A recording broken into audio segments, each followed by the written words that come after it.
자, 그럼 관련 내용 이 탈북민 출신의 김금혁 전 국가보훈부 장관 정책보좌관과 함께 얘기해 보도록 하겠습니다. 어서 오십시오. 안녕하세요. 안녕하십니까.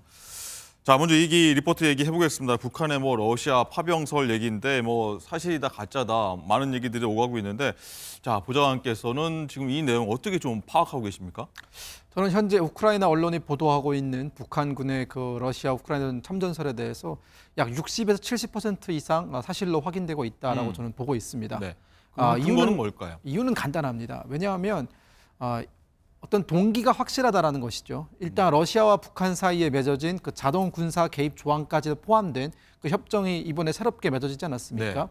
그 조항이 신설된 때로부터 사실 북한군의 우크라이나 전쟁 개입은 어느 정도는 기정사실화된 이제 수순만 밟으면 되는 그런 과정이었습니다. 네, 김정은과 푸틴의 그 포괄적, 전략적 동반자 관계에 대한 조약, 네, 이 말씀하시는 거죠? 예, 거기 보면은 두 국가 중에 어떠한 국가가 군사적인 공격을 받게 될 경우 즉각 지체 없이 모든 군사적인 어떤 원자를 제공한다라고 되어 있었거든요. 네, 지난 6월에 맺은 거니까 곧바로 발동했다고 보면 되겠네요. 네, 맞습니다. 왜냐하면 러시아는 지금까지는 그 우크라이나 전쟁을 어떤 특별 군사 작전이라고 칭하면서 전쟁이라고 인정을 하지 않았거든요. 네. 하지만 그 내부의 어떤 분위기가 바뀌면서 특히나 러시아가 지금 우크라이나 전쟁에서 사용하고 있는 전술이 일명 고기 분쇄기 작전이라고 해가지고 인명을 정말 많이 갈아넣는 그런 전략입니다. 그러다 보니까 러시아는 실질적으로 지금 병력 부족이 시달리고 있고요.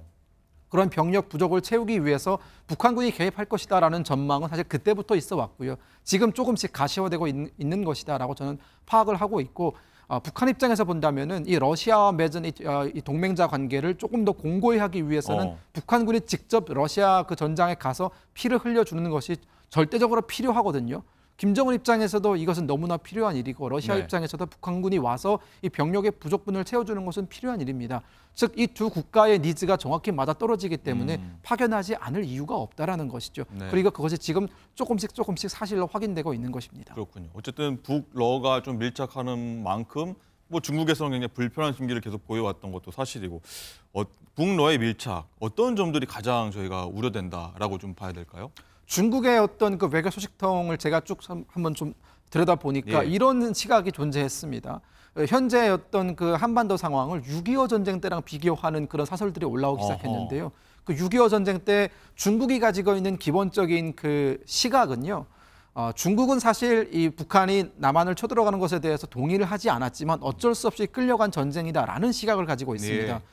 왜냐하면 김일성이 당시 자신들의 어떤 마오쩌둥과 논의를 하지 않고 스탈린과의 어떤 밀약을 통해서 그 한국 전쟁에 대한 어떤 승인을 얻어내고 단독으로 쳐들어간 전쟁이다. 그러다가 어쩔 수 없이 중국이 여기에 끌려 들어가게 된 것이다라는 시각을 갖고 있거든요. 물론 우리가 전체적으로 동의는 하지 않지만요.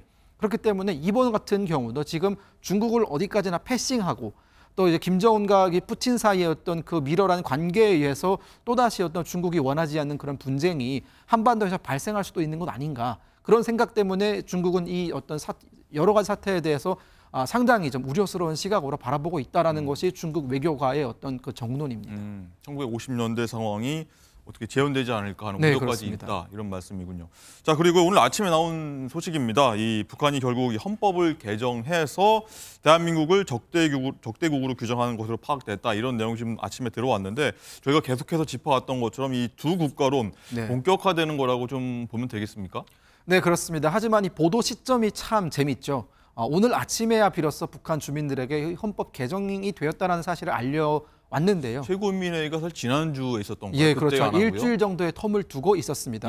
그러면 그 일주일 동안 어떤 일이 있었느냐? 우리 앵커님께서도 잘 아시겠지만 이 무인기 사태로 지금 일주일 동안 지지고 볶지 않았습니까? 저희가 북한에서. 보냈다고 일부 북한이 주장하는. 네, 그렇습니다. 즉 개정되자마자 공개를 하게 되면 북한 주민들이 그것을 받아들이는데 좀 어느 정도 거부감이 있고 거리감이 있고 여러 가지 그러다 보니까 이 일주일 동안 남한에 대한 어떤 적대감을 최고치로 고조시켜 놓은 상태에서 그 다음 적대적인 두 국가론을 내세웠다라는 것이. 보도 시점을 봤다. 네, 그렇습니다. 어떤 어느 정도는 남한에 대해서 사람들이 이제는 정말 이제는 같이 못 갈 나라 아니냐, 뭐 이런 식의 어떤 그 적대감 내지는 어떤 뭐 반감 이런 것들을 심어주고 나서, 자, 그래서 우리는 이제 적대적인 두 국가론을 헌법에 넣은 거다, 갈 수밖에 없다라고 지금 주민을 설득하는 과정이다. 그 남북 도로를 그 폭파하는 것도 사실은 좀 시간이 지나서 공개를 했단 말이죠. 그것도 하루 뒤에 공개를 한 겁니다. 예, 그렇습니다. 우리가 2020년에 그 그 개성 그 공업지구에 있었던 그 남북 연락사무소 공동 연락사무소에 폭파할 때는 그 즉시 보도를 했단 말이죠. 네, 맞습니다. 그때는 북한이 명분이 있었습니다. 왜냐하면 북한이 내세웠던 명분은 한국에서 대북 어떤 그 인권 단체들이 대북 전단을 보냈다. 그리고 문재인 정부가 그것을 제대로 통제하지 않았다라고 하면서 이 남북 관계 발전에 진심을 가지고 있지 않다라고 하면서 문재인 정부를 비판하는, 즉 북한이 그동안 해오던 어떤 남북관계의 화해 모드의 그 실패의 원인이 문재인 정부에 있다라는 것을 강조하면서 그것을 폭파시켰고 네. 그런 명분으로 바로 알렸단 말이죠. 하지만 이번에 헌법 개정이나 이 도로 폭파 같은 경우에는 만약 이것이 어떤 설명 과정 없이 바로 북한 주민들에게 알려질 경우에는 이 남북관계 파탄이 북한에게 있는 것 아니냐라는 주민들의 어떤 의구심이 바로 발생할 수 있기 때문에 어느 정도 텀을 두고, 그리고 어떤 남한 정부가 무인기도 보내고 여러 가지 어떤 적대적인 행위를 했기 때문에 우리는 이렇게밖에 할 수 없었다라는 수순으로 갔다라고 저는 보고 있습니다. 의도된 수순이다. 네. 보도 시점을 봤다. 자, 이런 내용이고 또 이 얘기도 한번 보겠습니다. 앞서 저희가 좀 얘기했던 이 러시아 파병과 관련 내용인지도 모르겠는데 지금 북한에서는 뭐 청년과 학생 140만 명이 예. 자원 입대를 하고 있다. 북한이 이렇게 대대적으로 선전하고 있는데 이 140명이라는 숫자가 굉장한 숫자인데 네. 이게 진짜 사실로 봐야 됩니까? 어떻습니까? 이 140만 명이라는 새로운 북한 청년들이 이제 군에 자원 입대했다라는 소식을 듣고 우리 국민들께서 조금 불안해하시는 그런 댓글들을 제가 봤는데요. 네.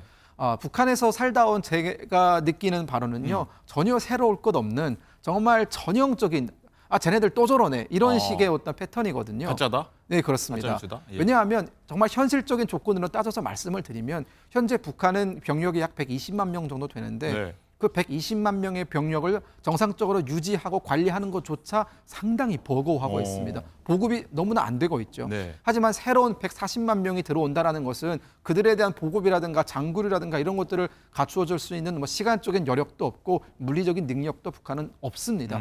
그렇기 때문에 어디까지나 대한민국을 향해서 우리가 이렇게 적개심을 고취하고 있다는 것을 보여주기 위함이고, 내부적으로는 어떤 내부의 어떤 여러 가지 불안 요소들, 불만 요소들을 다 잠재우고 지금은 우리가 저 대한민국이라는 주적을 상대로 하나로 뭉쳐야 될 때다라는 메시지를 내기 위해서 보여주기식 철저히 대내용으로 우리가 봐야 됩니다. 그렇기 때문에 우리가 걱정할 부분은 전혀 없다라고 말씀을 드리겠습니다. 알겠습니다. 남한과 북한이 완전히 절단되면서 도발하고 있고 또 러시아와 긴밀하게 통하면서 또 미국 대선을 앞둔 미국에는 또 겨냥하는 듯한 발언을 하고 우리가 이 상황을 어떻게 지켜봐야 될지 저희가 한번 계속 짚어보도록 하겠고요. 자, 오늘 말씀 여기까지 듣도록 하겠습니다. 고맙습니다. 감사합니다.